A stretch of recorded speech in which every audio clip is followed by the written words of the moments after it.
우리가 정확하게 알아야 되는 게 저거를 봉황이라고 해요. 그러나 우리가 정확하게 알아야 되는 건 삼조고 아세요? 삼조고가 왜 삼조고인지에 대해서 우리가 정확하게 알아야 돼요. 풍수하는 자들이 삼조고에 대해서 정확하게 모르고 역사를 제대로 모르다 보니 삼조고를 몰랐던 거예요. 삼조고는 현재는 봉황으로 되어 있거든요. 봉황은 제왕을 상징하고 황제를 상징해요. 그러나 저 봉황이 승질이 나면 어떻게 될까요?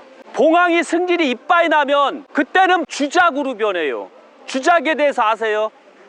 주작은 한마디로 불새를 말하는 거예요. 날개를 펴고 불을 확 해서 막 온 국토를 다 불로 싸질러 놓는 거예요. 그래서 전 세계가 다 불바다가 이루어지는 거예요. 그래서 봉황, 제왕일 때는 모든 걸 품어주고 백성을 품어주고 국민을 품어주는데 승질이 이빠이 나면 주작이 돼갖고 온 국토, 온 세상을 다 불바다로 만들어버려요. 그래서 어떤 면으로서는 봉황 아래 물이 나오게 분수대를 만들었어요. 그런데 저 분수대를 가만히 보면 봉황아, 봉황아, 제발 부탁이다. 주작이 되지 말라. 주작이 돼서 대한민국을 죽이지 말라라는 의미에서 분수대에서 물을 봉황에 주작에 불을 끄려고 주작이 이제 봉황이 주작이 됐을 때 다 죽일까봐 분수대를 놓은 거예요. 그래서 저 봉황은 아직까지도 봉황으로 남아 있어요. 그리고 승질이 이빠이 난 상태에서 주작이 되고 그 주작이 승질이 이빠이 된 상태에서 전 세계를 다 불태우게 되면 불은 꺼지게 돼요. 불이 꺼질 때 바로 이때 삼조고가 되는 거예요. 그래서 고구려의 깃발 상징이 삼조고였고 우리는 삼조고의 후손이다 라고도 하지요. 그러나 아셔야 되지만 삼조고는 불이 꺼졌을 때 삼조고가 되는 거예요. 불이 나면 주작, 백성을 다루면 봉황이 되는 거예요.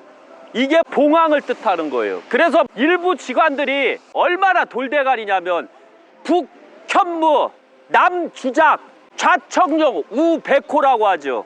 그런데 여기서 보면 북현무라고 했을 때 북쪽 산이 하나만 있으면 좋을까요? 아니면 주작처럼 불이 확 일어나는 게 좋을까요? 우리가 그런 부분을 생각을 해야 돼요. 그래서 북악산이 대가리가 되는 거예요. 주작의 대가리가 되고 봉황의 대가리가 되고 또 삼조고의 대가리 되고 북한산이 불이 일어난 화산으로 이루어진 거예요. 그래서 현무는 남현무, 북주작이 정확한 거고 좌청룡, 우백호가 정확한 거고 우측은 남자, 좌측은 여자를 상징하는 겨. 삼국지에서 보면 유비는 중심에 있고 혈에 있고 관운장은 우측에 있고 장비는 북쪽에서 우락부락하죠. 불처럼. 관운장은 우뚝 서죠. 시험도 길사하게 길고 그 다음에 관운장은 우락부락하게 서 있지 이렇게. 그 다음에 좌청룡은 곱상하게 여자 같은 제갈공명이 있어요. 지혜를 상징하니까.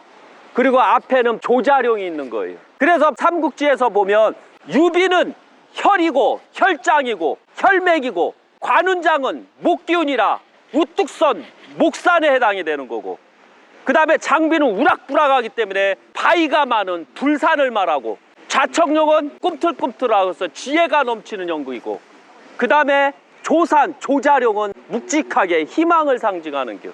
그래서 삼국지에서 조자룡이 가장 오래 살고 조자룡이 죽은 다음에 유비의 국가는 망하게 돼요. 제갈공명이 아니라 유비의 국가는 조자룡이 책임을 졌던 거예요. 그래서 삼국지에서도 유비가 가장 좋아했던 사람이 관운장, 장비가 아니라 조자룡이었어요. 그리고 조자룡은 안타깝게도 패함으로써 죽음으로써 끝나죠. 요게 주작, 현무, 우백호, 좌청룡 설명할 때 가장 완벽한 설명 방법이에요.